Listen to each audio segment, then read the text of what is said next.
Good evening and welcome to the fourth episode of the Wayward Path of the Warrior. Tonight I am coming to you live from Oklahoma City. I am at the Wyndham Grand, and we just wrapped up this morning the Concerns of Police Survivors National Conference on Wellness and Trauma. So I came to you guys about a few days back from the Oklahoma City Memorial. Did a very, very brief live show. I was not expecting that to go the way that it did. It is a very, very beautiful memorial, but walking into that, when I got in there and saw the chairs that they had, the memorial chairs for each of the victims, that brought back a lot from the Pentagon Memorial. And it was, to be honest, it was very hard to be in there. Like I said, it's a beautiful memorial. Absolutely loved it. I walked around the outside for a while, actually, and took in the chairs, read the victims' names, looked at what's left of the foundation of the Muir building, and the different things that they have set up there. I also went across the street. If you've never been to this memorial, on the corner there was a church that stood there for many, many, many, many years. And there's now a statue there that said, "And Jesus wept." And it is a statue of Jesus Christ, and he's facing away from the memorial with his head in his hand. And it's a very powerful memorial. And if you haven't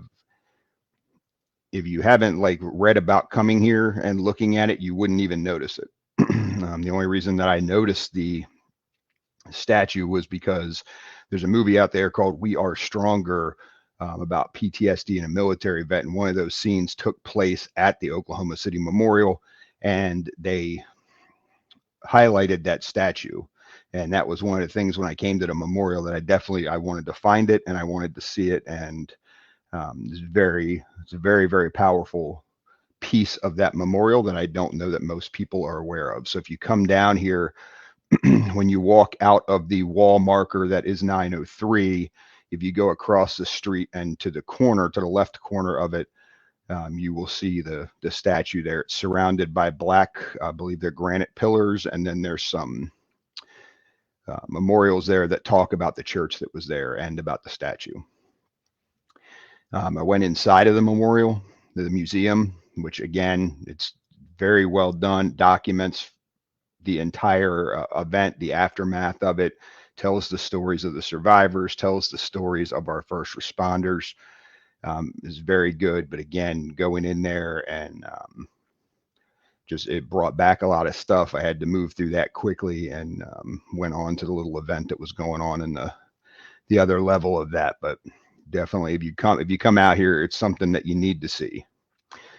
But just know that if you have PTSD, if you're a first responder, military, and you have triggers, just be aware of that walking in there. Do a little bit of research on it, see what you're going to be walking into. You can go online and look at the background of the memorial. There's a virtual tour, I believe, on there. Check that out and just be aware of what you're walking into. So I wanted tonight to go over, just kind of give you a brief rundown of what this conference was that we had. It is one of the best conferences that I have ever been to. It's very well done. It's put together great. Every presentation that is done in this conference, they're all amazing. They have a great list of speakers there. All the vendors are amazing. And I can't highlight everybody. I'd be on here for hours, but I'm going to highlight some of the stuff that I attended, as well as some of the vendors that I utilize their stuff outside of here. I think they make a great product. I love their mission. I love their message. So I'm going to highlight a few of those. But if you go to the Concerns of Police Survivors website, you can see the information on the conference. They do it once a year. It's for first responders and their families, spouses, significant others. It is very inexpensive. The cost of the conference, I believe, is $300. It's $125 for the spouse or significant other. and it's just a matter of getting out here. I came out a few days early, and I got to tell you, Oklahoma City it's a beautiful city. The people here were absolutely amazing from the time that I stepped off the plane. I got into the Wyndham late, and one of the managers here opened up the cafe, got me dinner. There was nothing open. Just took great care of me, and everybody on the staff here has been amazing. Um, there was a lot of events down in the lobby. The hotel is set up so when you come out of your room, you're kind of looking over the walkways into the center of the hotel, and so you had a lot of social events downstairs, the bar restaurant area. I do want to give a shout out to their bartender, Tiffany. I do not know her last name, but she was a rock star. She worked by herself every night with all of us here, and she killed it. I mean, she did a great job. Um, I got the opportunity to talk to her here and there in between when she was not busy, and got to hear some of her story and stuff that she had been through. Just an amazing young lady and a very great worker. She did a great job taking care of everybody, and I think I can speak for people that stayed at this hotel. This this hotel was top notch. Everybody took great care of everybody that was involved here. So I just wanted to give them a shout out as well. So as I said, this takes place in Oklahoma City this year. Every year it's in a new venue. The dates were November 11th through the 14th. And so we started off on the 11th, and I'm going to highlight a few of the keynote speakers. So the current president, Patricia Caruth, everybody calls her Mama Pat. I have a little bit of background about me with concerns of police survivors. So I work for a sheriff's office in Arlington County, and since 2000, I've been detailed out to that National Police Week detail. And so the hotels in Arlington are generally overflow hotels. We get all of the survivor families that come in, and every year you see the first year families that come in for National Police Week, which is a celebration of all the officers that have lost their lives in the line of duty. And when the first year families come in, you can see that they are overwhelmed. They're reliving their traumas.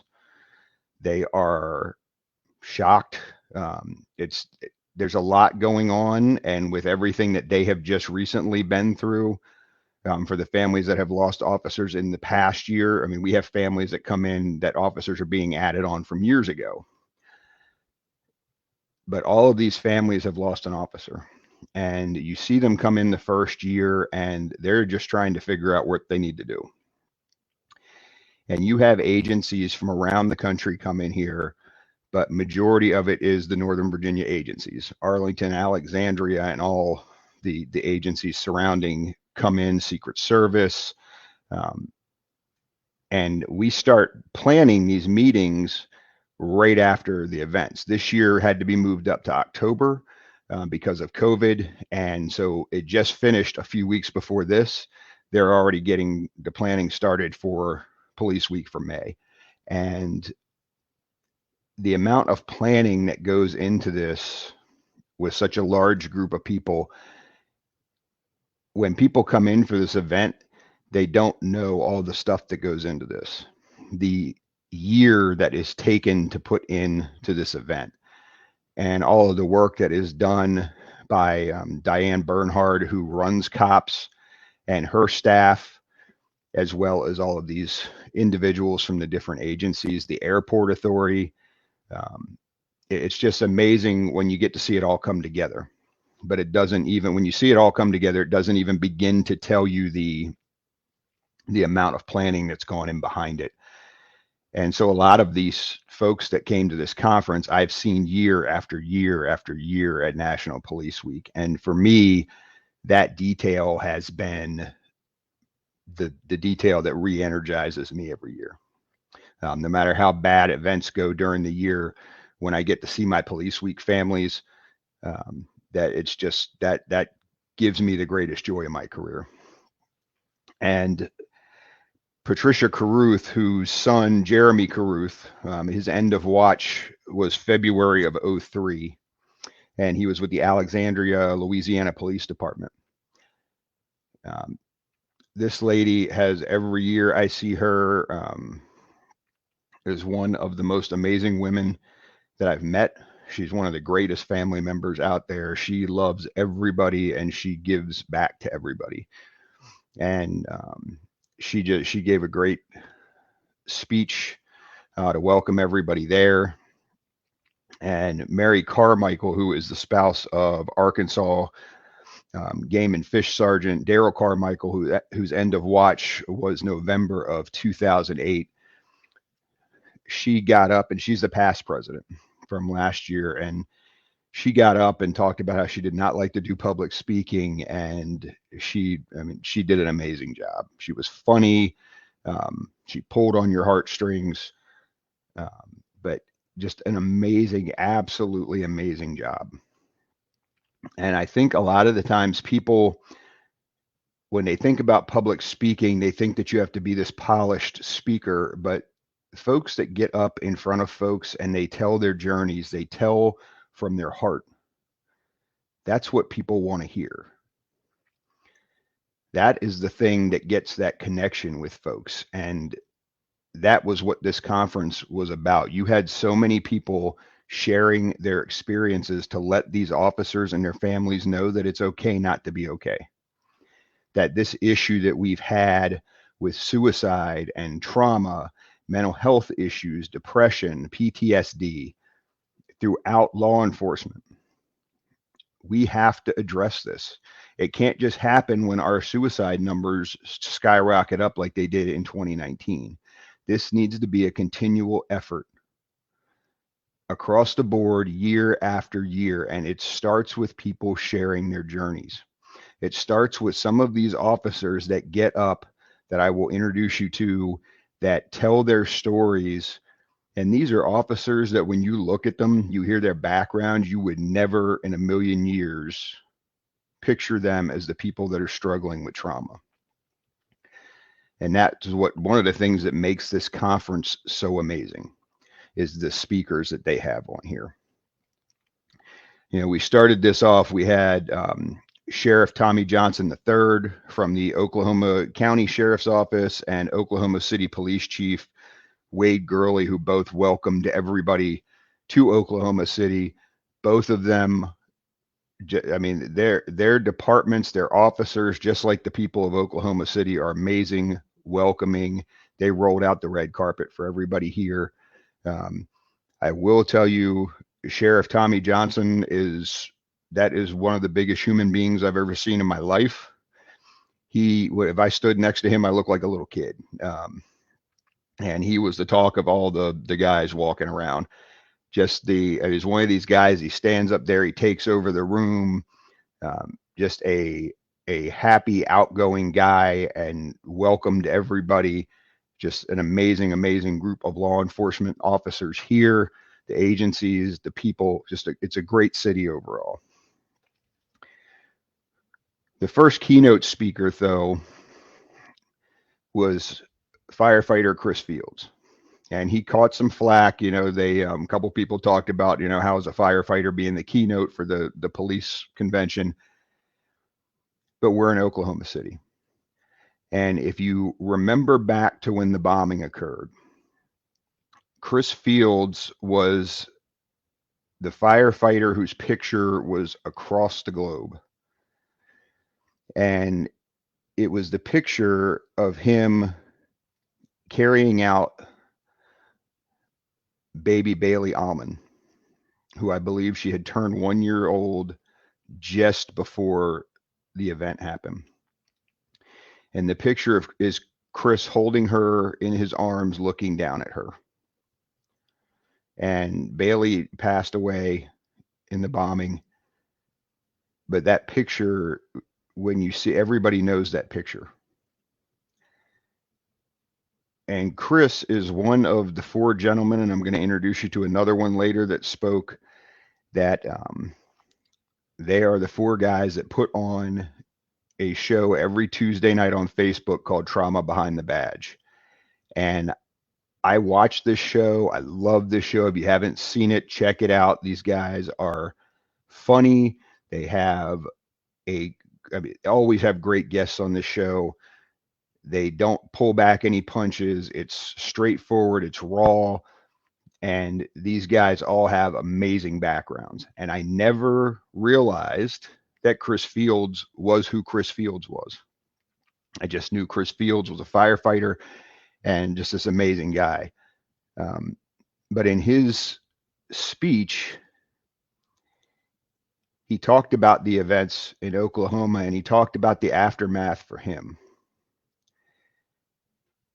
And I don't think there was anybody in there with a dry eye listening to him. And he talked about the issues that his struggles brought at home, that he had separated from his wife for 17 months, but that he was able to get help.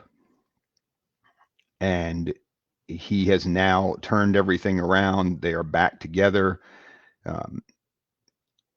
He's an amazing guy. And him standing up there, like I said earlier, he also talked about not liking to do public speaking, but his speech was so powerful because it was his personal journey. It wasn't this polished speech that's worked on over and over. It was him up there raw telling you what he's been through. And I'll be posting some pictures up. I did get pictures of him with him and Doug Monda, who these guys, just if you check out Trauma Behind the Badge Tuesday night, you'll understand when you start watching them. It's just an amazing group of guys that are doing amazing work across this country for our first responders. So check them out. And Chris Fields, if this gets to you, brother, like I told you, there was an amazing speech. You're awesome. And each day we had keynote speakers, and Senator James Lagenford from Oklahoma was the speaker on the second day. And I'm not a big politics guy, but it was nice. He got up, he talked about the importance of law enforcement. He talked about his interactions with law enforcement in the city, and thanked us for what we do, all of the first responders for what we do. And he talked about the importance of us taking care of ourselves and the issues that we deal with day in and day out. We also had Bob Delaney, who is a retired New Jersey state trooper, and he is also a retired NBA referee. Now, Bob Delaney has written a book called Covert, and Bob Delaney spent 3 years undercover with the mafia. So if you get a chance, you can check his book out. Just an amazing journey to hear about what he did undercover with the mafia. And then at one point during his presentation, he has a picture up with him and Kobe Bryant. And he said he called a foul on Kobe Bryant in the beginning of the game, and Kobe Bryant was scowling at him, and he comes across the court. And he was like, why is this guy coming over to yell at me? It was a blatant foul. And he said Kobe leaned into him and said, what was it like to be wired with those mafia guys?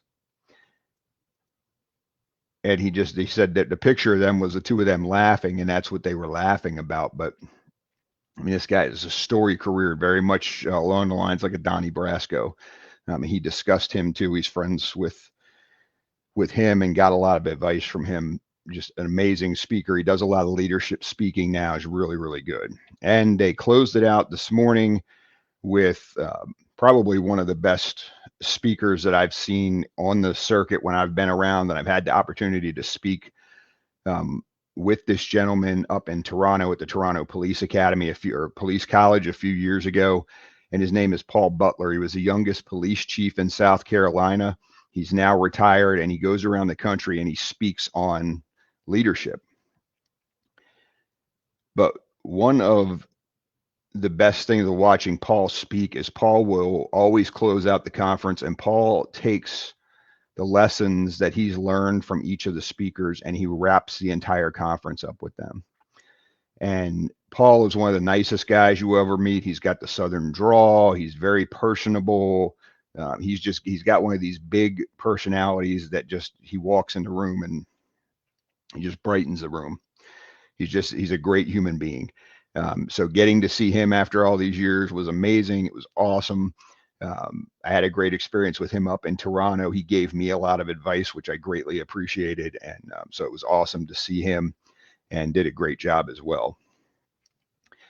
On the second night of the conference, they do kind of a dinner event, and they have a band. It was Audio House played, and then they had a comedian who is, you can find him on Instagram. It is Deputy.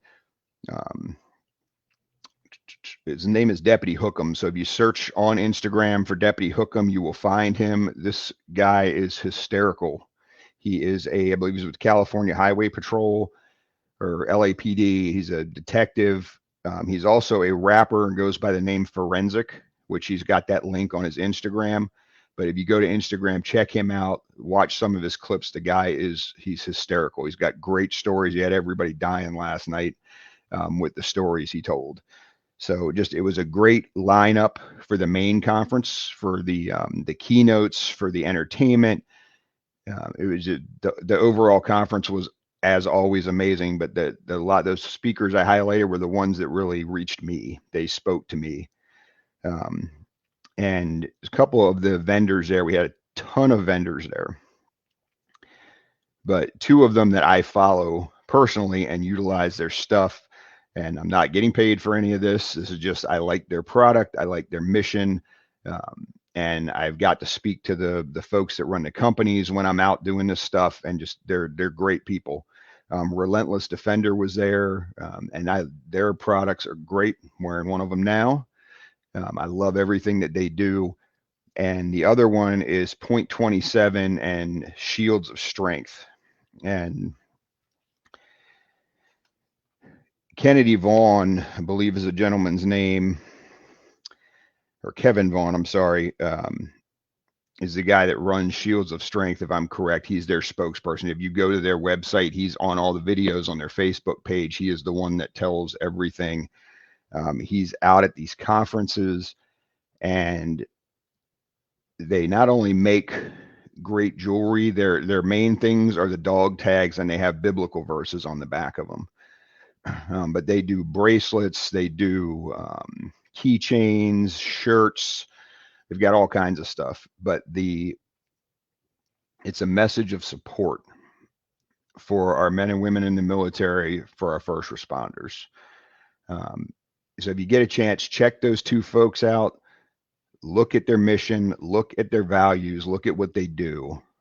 They're just, to me, they're great companies all around. It's not just they make a good product. I think they're great people. I think what they do is awesome. I think the message that they put out there is great. I have a lot of their products. And I know when I first met Kevin back in, I believe it was 2017, when I attended this conference in Grapevine, I spoke to him at length outside of in the conference hall, and he ended up sending me a handwritten note. Nobody does this anymore, but he sent me a handwritten note thanking me for my service, thanking me for the presentation that I gave, telling me to stay strong. And he sent dog tags for every member for our department. And to me, that he didn't have to do that. It spoke volumes. Just the fact that he took the time to write a handwritten note to me was awesome, because nobody does that anymore. But just both of those companies to me are great. They have great missions, great values. So check them out. And then as we got into the meat and potatoes of the conference, when you get into the breakout sessions, and every one of these courses was great, to say the least. And they booked, a lot of the speakers were booked twice. I presented there on my book, Why Won't You Play With Me, about the conversations that I had with my son about my PTSD. And I spoke on Friday and I spoke on Saturday, and different time frames. So people were given the opportunity, if there was 5 sessions, they tried to switch them up so people could see everybody that they wanted to see. But you had so many choices there, so many great classes, from financial knowledge, breathing, yoga, PTSD, depression, parenting, responding to traumatic incidents, funeral stuff, benefits. You had stuff with the survivors. And then they had a presentation, and I believe it was 2 days for um, survivors of blue suicide. And I will talk about that a little bit later. That is a new initiative that is being started up. It's like a sister of Concerns of Police Survivors. And this group is going to do a lot of great work. It's just in its infancy, but I believe it's going to do amazing work. I've got to do a lot of stuff with Blue Help. I think they are amazing. I love both of these groups. I've got to listen to both of them at length and what their missions are. I know the folks behind them, and I know their stories. I know where their hearts are, and I know how much they want to help people that have gone through similar things that they have, and that they want to help folks that are dealing with the aftermath of suicide and trying to pick up the pieces from that and put themselves back together and help their families. And I mean, these folks have some of the biggest hearts that I've ever met, and hearing their stories and getting to talk to them outside of these presentations, just one-on-one, just absolutely amazing folks. And they are going to do a lot of great things. They're going to change the face of how we do, how we handle suicides. They are going to change how it is looked at, how it is viewed. And I am hoping that we will see a lot of this legal stuff changing and benefits and all of this stuff changing in the near future. One of the classes that I attended on parenting is it's called Children Behind the Badge, Raising Children in a Law Enforcement Home. And it was by Tim and Jessica Smith. And not only were they both, Tim and Jessica were both engaging, they were hysterical, getting the stories. And you not only get to hear the cop side of the story, you get to hear Jessica's side of the story, who is a psychologist or counselor. So they balanced each other out very well. It was a great message, very, very funny. And it was just funny to hear how Tim's version of the story, and then you heard Jessica's version of the story, which was oftentimes completely different from Tim's version of it, but really, really good class. It lightened the mood at times and was very serious at times. But I got the opportunity to speak with them too, both great folks. I love what they're doing and hope that they continue to get out there and their message gets spread. It's a much needed topic to be discussed in our field, because oftentimes we look at the officers, but we forget about the families and we forget about the kids, especially, and the impact of all the traumas that we see, the struggles that we have. We don't often see that impact on the kids. So it's great to be able to see them out there and doing this. And I hope that continues. And my favorite person from this conference, who when I signed up to do this, I got asked to speak at this last year. But when I saw this guy was coming to this, I was fanboying. And Friday night I got made fun of. I was sitting at the bar having dinner, watching the game, and he walks up to me, and I look over and I'm like, oh my God, it's Doug Monda. If you do not know who Doug Monda is, he worked for Cocoa Beach Police Department. He is a SWAT commander, a retired narcotics agent. He is the founder of Survivor First. He is a Black Hawk sniper, Marine Corps sniper. This guy is the real deal. He is a cop's cop. He is a absolute 100% badass. He is a former professional soccer player, a triathlete, professional world champion triathlete. I mean, this guy has lived it, done it. Movies have been made about him. So if you get a chance, check his bio out. He is also the other guy that I was telling you about from Traumas Behind the Badge. And Doug, several years ago, I don't remember the exact date, he was suffering with a lot of stuff.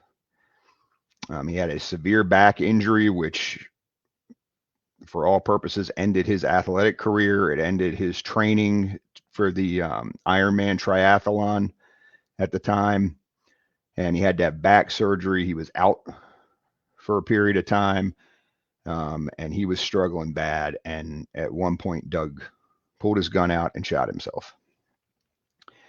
And fortunately, Doug survived. And he makes the joke, because he was a sniper and he never missed. He said, I'm much better at killing other people than I am myself. And this is kind of the dark humor that we have in law enforcement. And this guy is just, I got made fun of Friday night by the person sitting next to me at the bar, because I guess I look like, a little fangirl sitting there going, oh my God, it's Doug Monda. But I've listened to this guy, and because I've had similar with my almost ending my life and stuff that I've been through, when I started watching Trauma Behind the Badge, he was the one guy on that show that really kind of, he spoke to me, and it was cool. He remembered me, and we talked for a little bit, and everybody wanted to see Doug, so he at one point called me over at lunch, introduced me to his beautiful wife, and I went in. I actually went to his class both days, because it was so impactful, because you got to see this guy who you don't expect to see emotion from. He's not an emotion guy, but he talked about his kids, and he talked about the struggle with his kids, and he talked about his adopted son that was taken from him. And that, when he told that story at the very end of the class, that ripped my heart out. And you could tell he was struggling hard every time he talked about it. And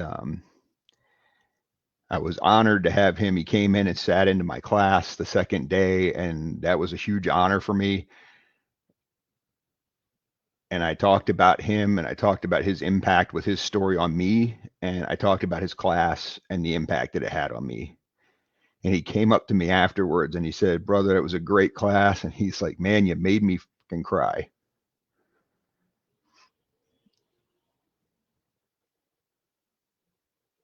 And for him to, it spoke volumes to me for him to come up to me and tell me that. And I went into his class the second time and I watched it, because with Doug, you don't get the same class every time. Doug has a traumatic brain injury. He'll tell you right up front, he forgets dates a lot, and he just goes off the cuff. And that's one of the things that makes him great, is he tells it like it is. And again, he got to the point where he talked about his son, and he sped up to talk about it. And I went up afterwards and shook his hand and told him I'm proud of him for what it was worth to him. That, and I know I sound like a fanboy again, but for him to be able to stand up there with all he's done and who he is as a person, to be able to do that, and the time that he took out in those 3 days, every time he saw me, that dude was just awesome. And so I appreciate him. I thanked him. I'm going to be going on the show. I believe they're starting a 4-part series this week, or last week. But at some point after that, I'm going to have the honor of being able to go on with these guys who are all just Chris, Raul, and Doug, just amazing guys. Catch that show. You will not be disappointed. If you get offended easily, there's your disclaimer that you're going to get your feelings hurt. So they hold no punches. So that's all I'll say about him, so I don't sit here and sound like a little fanboy anymore. But check him out. Check out his bio. Check out the show. 2 other people I want to give shout outs to very quickly. Wendy Hummel, who I got to meet her a couple weeks ago in Ohio. And she's a 24-year detective from the West Coast, San Diego, I believe. I could be wrong. I got to meet her out in Ohio at a conference. I spoke out with her 2 weeks ago and ran into her again. Lady is salt of the earth, just amazing. The work that she does for first responders, with her yoga and her breathing techniques and everything, just awesome, awesome lady. And then I would be remiss if I did not mention Kathy Thomas, who is a psychologist out of Oklahoma City. Kathy Thomas does so much work with cops, especially with their kids camp and with EMDR. And Kathy is easy to spot. She is Oklahoma State Cowboys fan. She is always wearing cowboy orange, and she is. I credit her with being the lady that saved my life, because she did EMDR on me shortly after, a few months after I attempted suicide.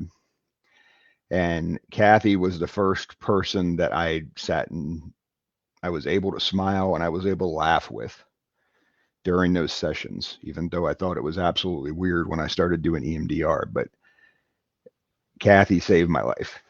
And that was one of the things when Chris Fields was talking about Oklahoma City and the bombing. He talked about Kathy Thomas doing EMDR with me and how she saved his life. And whenever I go to these conferences and Kathy is there, there is always first responders who will say the same thing. This lady is a godsend to us. She's a godsend to the world with the work that she does, with her understanding of what she does. And if it was not for her, I would probably not have gotten through what I went through. And in 2019, I had the absolute honor of having her sit into my class and listen to my class and meet my family and my parents before my dad passed. And anytime I get to see her, I always give her a big hug and thank her for saving me. So I got to talk to her here and there because, again, she is all over the place. She's being pulled in every direction. Everybody wants to talk to her, but she is just an absolutely amazing, amazing, amazing lady. And then the last group that I want to talk about, the last folks. So one of the highlights of this conference for me was getting to hear about survivors of blue suicide. I had heard about this program being created from Cheryl Schwartz out in Colorado. She had reached out to me and told me about it when they were getting ready to start it up. And I had heard about it. I had not got to see them present on it at all. And I knew they were going to be doing the presentation here. And I was just, that was one of the second highlight of this conference for me, besides seeing Doug Monda. And I got to meet Shelley Jones first, who is the person that kind of put everything together. She got the committee together and got all that stuff going. And this lady is amazing. Her heart is bigger than this room. She does not like public speaking. She will tell you that. She likes to be behind the scenes person, but she is raw. She is emotional. You can tell how much this means to her when you listen to her speak. You can tell the drive that she has to do this and how much she wants this to be successful and how much she wants to help these families that have lost an officer to suicide. And I went in because Shelley's listed as the person that's doing the class. And so when I went down, I was talking to her, looking at the information there and telling her, look, I want to, any way I can help. You need me to carry bags, whatever it is I can help with. I want to be able to help with this because this is going to be an amazing project. And I look over and Samantha Poore is sitting there, who is the spouse of California Highway Patrol Officer Sean Poor, who completed suicide on October 23rd of 2018. And a couple years ago, when I was doing the weighted rucks, if anybody saw those, I started doing a fundraiser for Blue Help. And part of that fundraiser was to raise $10,000 at that time. And when I talked to Karen and said, hey, I want to do this, is it okay if I do this to raise money? She asked me how I wanted to, if I raised the money. She told me all the stuff that they did, and I could have some input into how the money would be dispensed. And one of the things that they do is the families that have lost officers to suicide, they help them at Christmas time. And that's important to me. For many years, my younger years, I played Santa Claus at Annapolis Mall. And I got to work with these kids. I worked during the day, and a lot of the times you would have the kids from the special education schools that were coming in, the children with disabilities, and those kids that, much like Police Week, I looked forward to every shift that I did at that mall, because I absolutely loved getting to interact with those kids. Even the kids that knew they would call me a phony. They would tell me their parents are making them do this. I absolutely loved being able to work with those kids and listen to their stories and hear about stuff. So that was important to me, that money went there. One of the things that was going to be done after this, I've got tons of tattoos, and a lot of my tattoos are done up in Aberdeen, an Instant History Tattoo. And Tony up there, who runs a studio with his wife, I called him and I said, look, this is what I'm thinking about doing. Is this something we can do? And he said, I'll do it. We'll make some prints. We can sell the prints, but we'll take care of it. We'll do it for you. And then COVID hit. I think I ended up raising so far as like $6,000 or something like that. That's in there. It's way short of where I wanted it to be, but I didn't want to keep asking people for money with everything that had been going on. But part of it was that we were going to do the lion's head logo, and the strands of the lion's mane, I was going to have officers' names put into the mane. And Sam was one of the people that I had reached out to. I'm friends with her on Facebook, and she had told me about Sean, told me their story,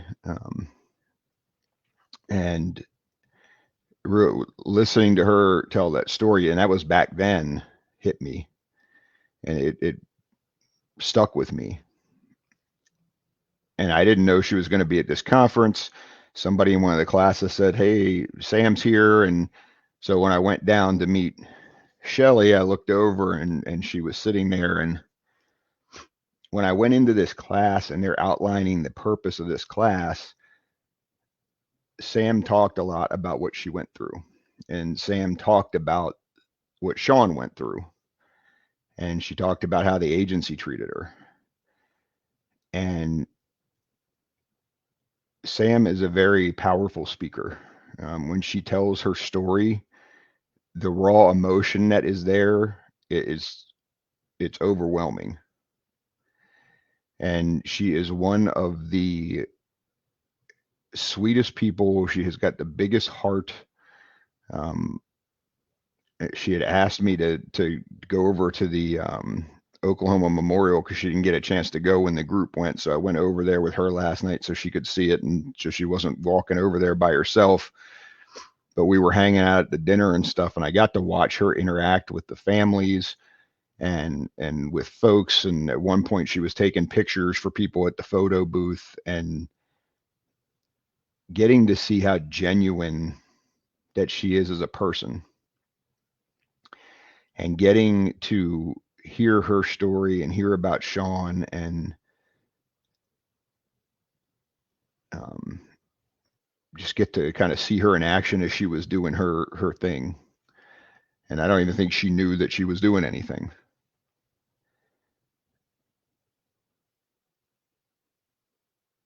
But her telling her story was one of the most powerful things there, because it wasn't, the agency did not do a good job for her.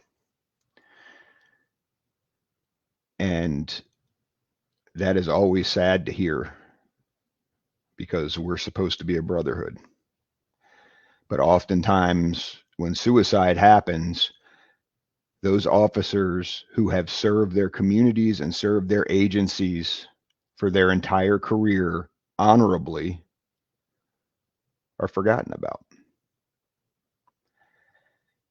And when I speak, I put up a picture of the law enforcement officers memorial with the stone that said, it is not how these officers died that makes them heroes. It is how they lived. And all too often, when an officer completes suicide, it is due to something or things that they have seen on this job. We see some of the worst stuff every day on this job. And when an officer struggles and gets to the point where they take their life and they are treated, their families are treated like second class citizens, these officers are treated like second class citizens, it is absolutely repulsive. It's disgusting, and it is ridiculous that in 2021 that this is what we are seeing from certain agencies. And it's not all agencies. I think most agencies do a good job. But the ones that don't should be absolutely 1,000% ashamed of how they handle this and how they treat these families and how they are pushed to the side. Nothing's done for them. Officers aren't allowed to go to the funerals. Officers aren't allowed to wear their uniforms to the funerals for their brothers and sisters who have served alongside of them, who have watched their ass when things have gotten bad. And this is how they're treated.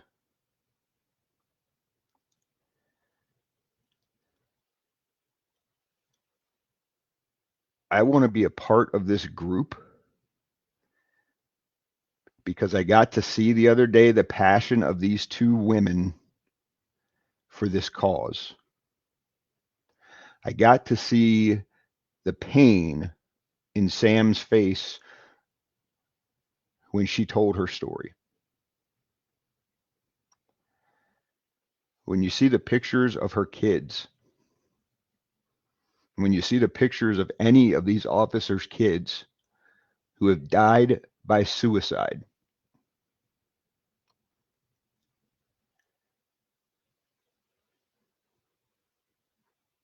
and as part of this blue family that we are supposed to be, when these agencies can sit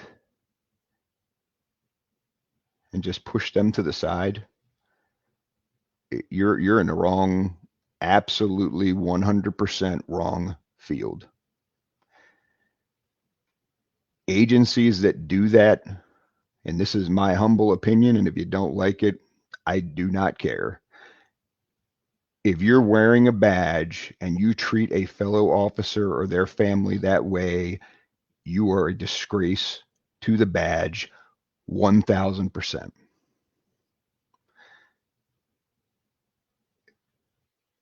When you see the way that the officers that die in the line of duty are treated, that is absolutely how these officers should be treated.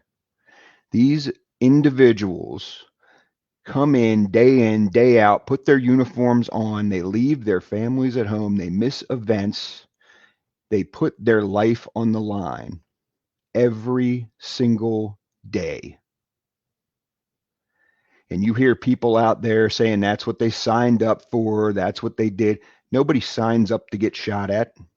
Nobody signs up to be spit on. Nobody signs up to kiss their kids goodbye in the morning and not know whether they're coming back or not. They signed up for that job because they want to serve and they want to protect. And when everybody's running away from incidents and they're running in there, those are what heroes looks like. It's not somebody playing with a football, with a basketball, singing on a stage, acting in a movie, sitting on television, being a journalist, if you want to use that term. That's not what a hero looks like. It's the people that wear our military uniforms, that are first responders, that are in those call centers, that are backing up their officers, that are saving the people out there, and that are running in to these events, these incidents, these crises, these bombings when nobody else would. And when they see this stuff and it impacts them, when they're pulling kids out of cars, when they're pulling people down that have hung themselves, when there's shootings, when there's sexual assaults, when there's kids that have been assaulted, and they are the ones responding to that and taking care of that, and we act like that's not going to impact them. We act like they should just be able to go back out on the next call and not have an issue, and we don't want to give them the tools they need to be successful. We don't want to help their families. And then, God forbid, when one of them gets to the point where they see no other way out except to end their life, they're called cowards. They're called selfish. They're called weak.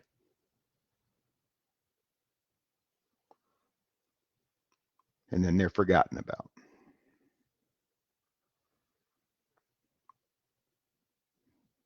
And then their families are left to deal with this stuff. Their brothers and sisters, the same people that day in and day out, year after year, those very same officers covered their ass. Those administrators, those very same officers that went out and followed those policies, followed those rules, and did what they were told to do, they're forgotten about. Their coworkers are told you can't go to these funerals, you can't wear your uniform, you can't have marked vehicles. We're not going to give them the same service of somebody that died in the line of duty. Yet we stand at our memorial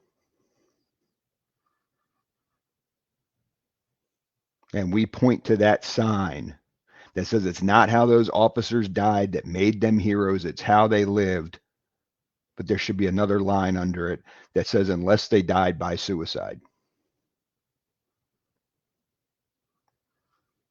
It is 2021. Anybody that thinks that what we do day in, day out, officer, firefighter, corrections, military, communications officers, and don't forget about them. Anybody that thinks that any of the people that do this are not impacted by what they see, hear, smell, all of this stuff, especially those sitting in the ivory tower, which was talked about at this conference. If you don't support these families, if you don't support your officers and you don't address this when it happens properly, you don't talk about it, you don't make it okay to talk about, you know what you're doing? You're creating the environment to have it happen again. You're creating an environment where you're telling your officers, don't come tell us that you're suffering, because it shows us that you're weak. And there is not anything weak about any of these men and women that are running into that gunfire, that are running into fires, that are doing what they do, running into gunfights. There is nothing weak about any of them. What's weak and cowardice is when we push these families aside and when we tell our officers we're not going to recognize this and we're not going to talk about it. It's weak because you're too afraid to address it and you're too afraid to hear that you're failing in what you're doing. That's what's weak. This is the issue we need to address in our culture right now. It needs to be okay to come into an office and say, I saw some shit the other day and I am struggling and I need help. And your agency should be able to provide you the proper help that is needed so you can get back on the job and so you can live a life outside of the 20, 25, 30 years that you have to do wearing this badge. This is one of the few careers that people do because they have a calling for it. They love it. We don't wear this badge because we get attention, because we get money. We sure as hell don't get that. It's not the benefits. It's because we love what we do, because we love helping people.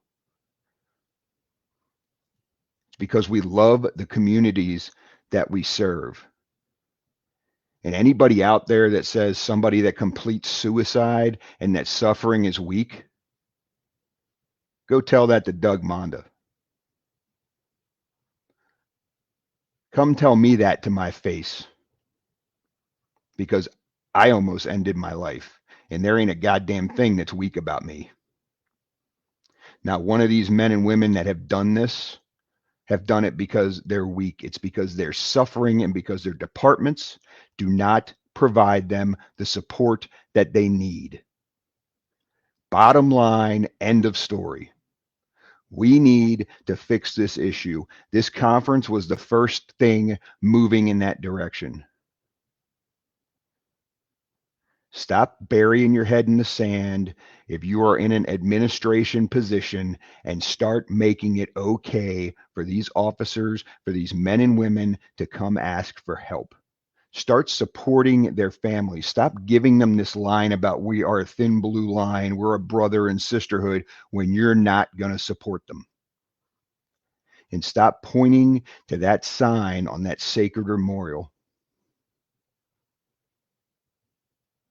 when your thought is that you're going to push these families to the side, that you're going to push these officers back and tell them they can't have any interaction with this because it's a black eye on the department. Stop pointing to that sign that said it's not how these officers died that made them heroes, it is how they lived. Stop hiding behind your badge and stop hiding behind your rank and your position and start doing your damn job.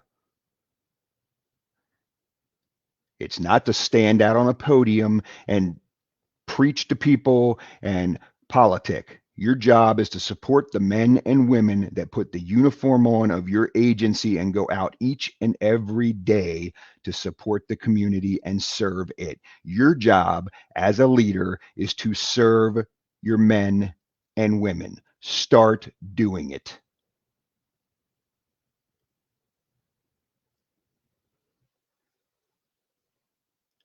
Start doing your job. Stop forgetting where you came from.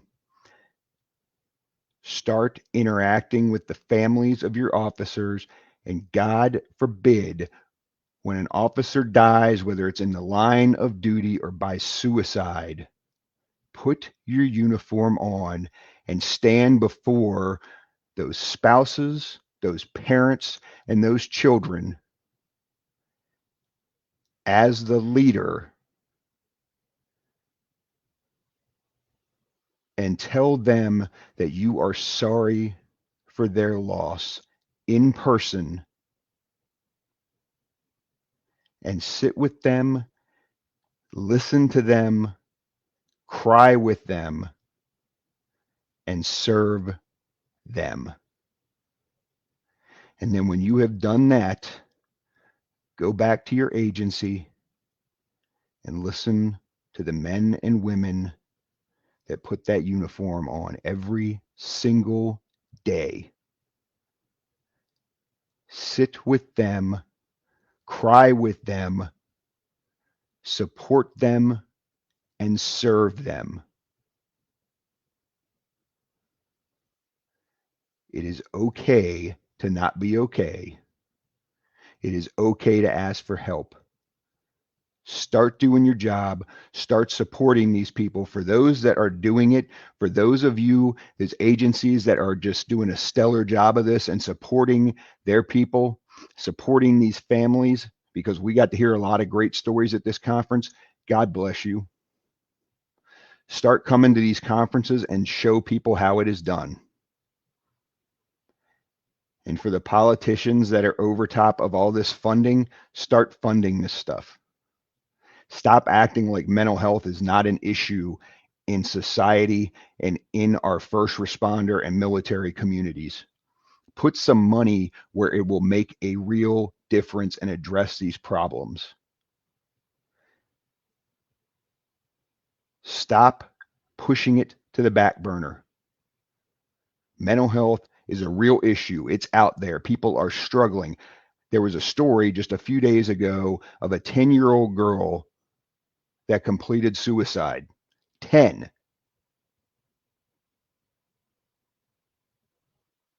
I get the stuff that officers see as it impacts them, but a 10-year-old, what are we doing? What is our government, what are the politicians doing to fund this? Address the real issues. Many of these agencies, these states are starting to push forward legislation to get support for PTSD services. They're pushing forward legislation for community mental health. Start backing it. Go to some of these mental health agencies, go to some of these hospitals where these people are now being housed at because there's no hospital room. Go look at these situations and look at these people and the treatment that they're getting. And just like I said about those agencies that aren't helping their officers, do your damn job. Your job is to serve the people that voted you into office. Plain and simple. Mental health is one of the biggest issues out there for everybody, even now for our children. Start addressing this issue.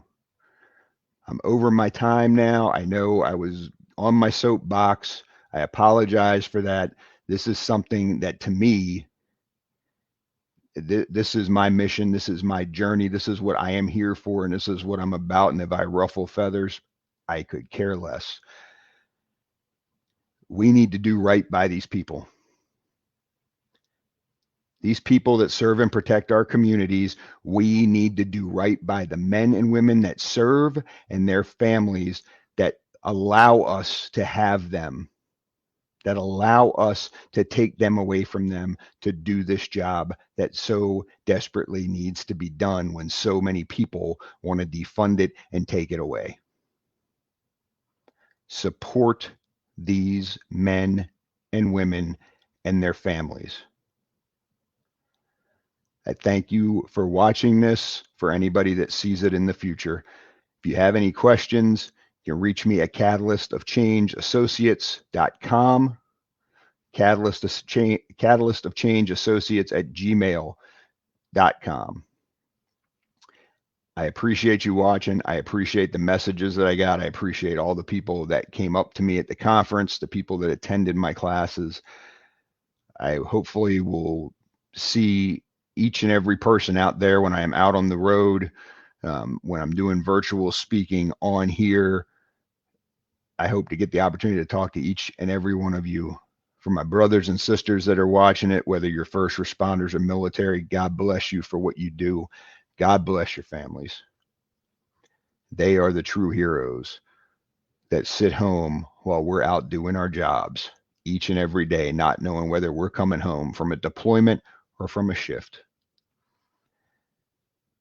And for those families that have lost an officer or a veteran to suicide, I'm very sorry for your loss. And I hope that each and every one of you was treated properly. I hope that you were given the support, and I hope that if you have little ones, that your officers' coworkers, your veterans' coworkers, have kept in touch with them and have told them the stories of their mom or their dad, their brother or their sister, the parents. They need that more than anything. Say these men and women's names every single day. Do not forget them. Thank you all. Have a good night. Stay safe. God bless.